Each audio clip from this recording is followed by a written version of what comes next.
నమస్కారం. మాకల్ఫ్ న్యూస్ కి స్వాగతం. ప్రతిరోజు 6 దేశాల తాజా వార్తలు మీకు అందించబడుతున్నాయి.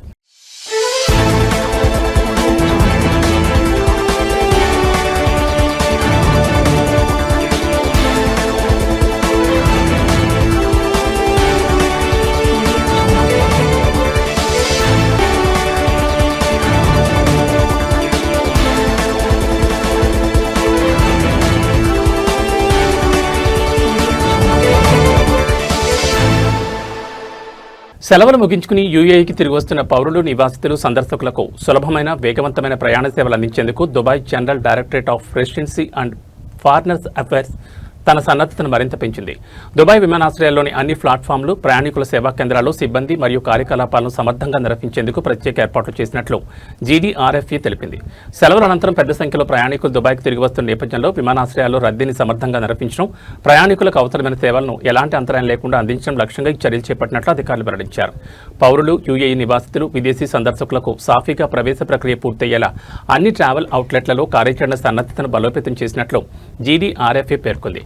ప్రయాణికులకు ఎలాంటి ఇబ్బందులు లేకుండా సౌకర్యవంతమైన, వేగవంతమైన ప్రయాణ అనుభవాన్ని అందించేందుకు అధికారులు అన్ని స్థాయిల్లో సమన్వయంతో పనిచేస్తున్నారని తెలిపింది. సెలవు నుంచి తిరిగి వస్తున్న ప్రయాణికులు విమానాశ్రయాల్లో అధికారుల సూచనలను పాటిస్తూ తమ ప్రయాణ పత్రాలను సిద్ధంగా ఉంచుకోవాలని, తద్వారా ప్రవేశ ప్రక్రియ మరింత సులభంగా పూర్తవుతుందని అధికారులు సూచించారు.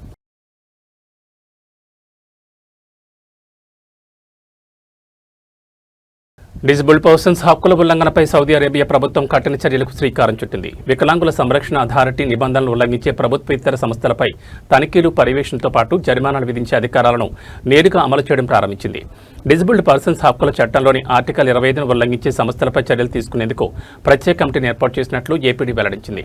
నిబంధనలు ఉల్లంఘించిన సంస్థలకు గరిష్టంగా ఎస్ఆర్ 5 లక్షల వరకు జరిమానా విధించనున్నారు. అదే తప్పును మళ్లీ చేస్తే జరిమానాను రెట్టింపు చేయనున్నారు. డిజబుల్డ్ పర్సన్స్ చట్టం కల్పించిన హక్కులు, సేవలను నిరాకరించడం, వారి పట్ల ప్రత్యక్షంగా లేదా పరోక్షంగా వివక్ష చూపే విధానాలను అవలంబించడం వంటి వాటిని తీవ్రమైన ఉల్లంఘనలుగా పరిగణించనున్నారు. అలాగే డిజబుల్డ్ పర్సన్స్ తమ చట్టపరమైన వ్యవహారాలను స్వతంత్రంగా నిర్వహించకుండా అడ్డుకోవడం, విద్య, శిక్షణ, వైద్యం, బీమా, ఆర్థిక సేవలు, రవాణా వంటి సౌకర్యాలను నిరాకరించడం కూడా నిబంధనల ఉల్లంఘనకు వస్తుందని ఏపీడీ స్పష్టం చేసింది. ప్రైవేట్ సంస్థలు, లాభాపేక్ష లేని సంస్థలు సహా ప్రభుత్వేతర సంస్థల్లో ఈ నిబంధనలు అమలయ్యేలా తనిఖీలు, పర్యవేక్షణను మరింత కఠినతరం చేస్తామని అథారిటీ తెలిపింది. డిజబుల్డ్ పర్సన్స్కి ఇతరులతో సమానంగా సేవలు, అవకాశాలు అందేలా చర్యలు తీసుకుంటామని పేర్కొంది.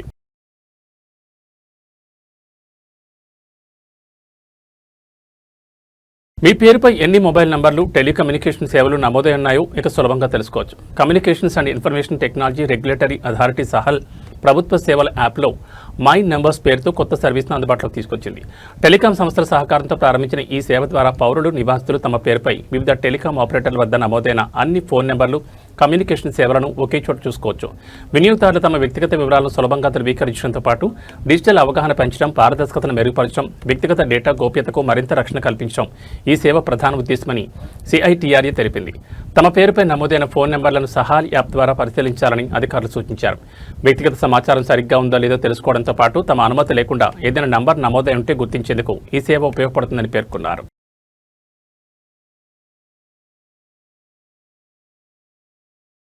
ఒమన్లోని ఇండియన్ సోషల్ క్లబ్ ఆధ్వర్యంలో భారత 80వ స్వాతంత్ర దినోత్సవ వేడుకలు ఘనంగా నిర్వహించారు. ఒమన్లోని భారతీయులు పెద్ద సంఖ్యలో పాల్గొని ఈ కార్యక్రమం దేశభక్తి, సాంస్కృతిక ప్రదర్శనలు, సంగీతం, ఐక్యతా స్ఫూర్తితో సందడిగా సాగింది. ఈ కార్యక్రమానికి ఒమన్లో భారత రాయబారి ప్రశాంత్ పిసే ముఖ్య అతిథిగా హాజరయ్యారు. కిరణ్ ఆషర్, డాక్టర్ మహమ్మద్ అలీ, అబ్దాబ్ పటేల్, మోనిష్ బెహల్ తదితర ప్రముఖులు పాల్గొన్నారు. ఈ సందర్భంగా భారతీయులకు రాయబారి స్వాతంత్ర దినోత్సవ శుభాకాంక్షలు తెలిపారు. కార్యక్రమానికి స్వాగతం పలికిన Indian social club Oman chairman Suhail Khan మాట్లాడుతూ స్వాతంత్ర దినోత్సవ శుభాకాంక్షలు తెలిపారు. వేడుకల్లో భాగంగా బల్వీందర్ సింగ్ కు Indian of the year award అందజేశారు. సమాజ సేవ, దాతృత్వ కార్యక్రమాల్లో ఆయన చేసిన విశేష కృషికి గుర్తింపుగా ఈ పురస్కారం అందించారు. దశాబ్దాలుగా బాల్వీందర్ సింగ్ నిరంతరం సేవ, స్వచ్ఛంద కార్యక్రమాల్లో పాల్గొంటూ ఎంతో మందికి అండగా నిలిచారని నిర్వాహకులు తెలిపారు. అవార్డు అందుకున్న సందర్భంగా ఆయన భావోద్వేగానికి లోనై ఈ గౌరవం తనకెంతో ప్రత్యేకమని పేర్కొన్నారు. స్వాతంత్ర వేడుకల్లో భాగంగా ఇండియన్ సోషల్ క్లబ్కు చెందిన Muscat singer open mic group దేశభక్తి గీతాలను ఆలపించింది. వివిధ ఐఎస్సీ గ్రూపులు నిర్వహించిన పలు నృత్య, సంగీత ప్రదర్శనలు ప్రేక్షకులను ఆకట్టుకున్నాయి. భారత్లోని వివిధ ప్రాంతాల సంస్కృతిని ప్రతిబింబించేలా ఇండియన్ సోషల్ క్లబ్ చెందిన 16 లింగ్విస్టిక్ వింగ్స్ జానపద, సాంస్కృతిక ప్రదర్శనలు నిర్వహించాయి. దీంతో ఒమన్లోని భారతీయుల భిన్నత్వంలో ఏకత్వం, స్ఫూర్తి మరోసారి ప్రతిబింబించింది. అలాగే ఐఎస్సీ కళాకారుల బృందం రంగ్రీస్ ఆధ్వర్యంలో పెయింటింగ్స్ ప్రదర్శన ఏర్పాటు చేశారు.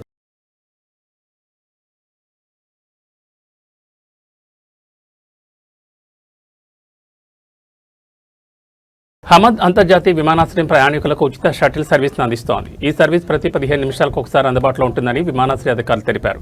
షటిల్ సేవలను వినియోగించుకునేందుకు ముందస్తు బుకింగ్ లేదా రిజిస్ట్రేషన్ అవసరం లేదని స్పష్టం చేశారు.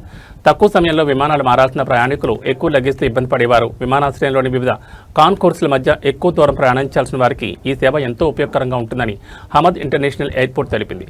నిర్దేశించిన ప్రదేశాల్లో షటిల్ బగ్గీలను ఎక్కొచ్చని, సీట్లు అందుబాటులో ఉంటే మార్గమధ్యంలో కూడా ప్రయాణికులు ఎక్కేందుకు అవకాశం ఉంటుందని అధికారులు వెల్లడించారు.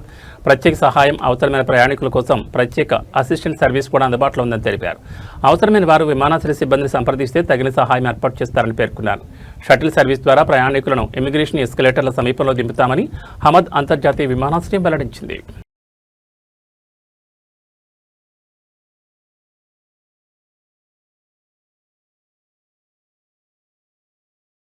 సరైన అర్హతలు, క్లినికల్ శిక్షణ లేకుండానే థెరపిస్టులుగా చలామణి అవుతూ తీవ్రమైన మానసిక సమస్యలకు చికిత్స అందించే వారిని అడ్డుకోవాలని డాక్టర్ మరియం అల్ దైన్ సూచించారు. మానసిక ఆరోగ్య రంగంలో సేవలు అందించే వారి అర్హతలు, బాధ్యతలపై మరింత కఠినమైన నిబంధనలు తీసుకురావాల్సిన అవసరం ఉందన్నారు.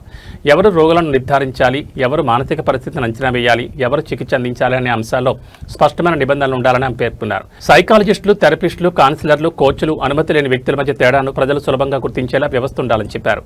ఆందోళన, డిప్రెషన్, మానసిక గాయాలు వంటి సమస్యలకు చికిత్స అందిస్తామని, ఎవరైనా ప్రకటిస్తే వారికి తగిన విద్యార్హతలు, శాస్త్రీయ ఆధారాలతో కూడిన చికిత్సా విధానాలు, క్లినికల్ పర్యవేక్షణ తప్పనిసరి చేయాలని డాక్టర్ మరియం అల్దైన్ అన్నారు. స్వల్పకాలిక కోర్సు లేదా ఆన్లైన్లో పొందిన సర్టిఫికెట్ ఆధారంగా క్లినిక్ ఏర్పాటు చేసి తీవ్రమైన మానసిక సమస్యలకు చికిత్స అందించడానికి అనుమతించకూడదని ఆమె స్పష్టం చేశారు. గుర్తింపు పొందిన డిగ్రీలు, పర్యవేక్షణలో క్లినికల్ శిక్షణ, ప్రతి విభాగానికి సంబంధించిన స్పష్టమైన విధులు, పరిమితులు ఉండాలని సూచించారు. చికిత్స సమయంలో ఏదైనా తప్పిదం జరిగితే బాధ్యతను నిర్ధారించేందుకు రోగి రికార్డులు, రోగి సమ్మతి, క్లినికల్ సూపర్విజన్, అత్యవసర పరిస్థితుల్లో రిఫరల్ నిబంధనలు, గోప్యత, మందులపై సలహా ఇచ్చే పరిమితులు వంటి అంశాలను కూడా నియంత్రణలోకి తీసుకురావాలని పేర్కొన్నారు. అయితే అన్ని నాన్ క్లినికల్ అర్హతలను ఒకే విధంగా చూడకూడదని ఆమె అన్నారు. అంతర్జాతీయంగా గుర్తింపు పొందిన కొన్ని కోర్సులు, అర్హతలు ఉన్నాయని, వాటిని కలిగి ఉన్న వ్యక్తులకు అన్యాయం చేయకూడదని స్పష్టం చేశారు. రేకీ వంటి ప్రత్యామ్నాయ చికిత్సలపై కూడా గతంలో డాక్టర్ మరియం అల్దైన్ ఆందోళన వ్యక్తం చేశారు. గుర్తింపు పొందిన వైద్య లేదా మానసిక చికిత్సకు ప్రత్యామ్నాయంగా ఇలాంటి పద్ధతులను ప్రచారం చేయడం ద్వారా రోగుల్లో తప్పుడు ఆశలు కలిగే ప్రమాదం ఉందన్నారు. సోషల్ మీడియాలో రత్నాలు, ఉంగరాలకు ప్రత్యేక శక్తులు, వైబ్రేషన్స్ ఉన్నాయని ప్రచారం చేసే ప్రకటనలపైన ఆమె విమర్శలు చేశారు. కొన్ని రాళ్లు లేదా ఉంగరాలు సంపద, అదృష్టం, సంతానం, ఆరోగ్యం, మానసిక పరిస్థితిని ప్రభావితం చేస్తాయని కొందరు చేస్తున్న ప్రచారాలకు శాస్త్రీయ ఆధారాలు లేవని ఆమె అభిప్రాయపడ్డారు. మరికొందరు ఏకంగా కొన్ని రాళ్లు, ఉంగరాల్లో జిన్నులు లేదా అదృశ్య శక్తులు ఉంటాయని ప్రచారం చేస్తున్నారని ఆమె పేర్కొన్నారు.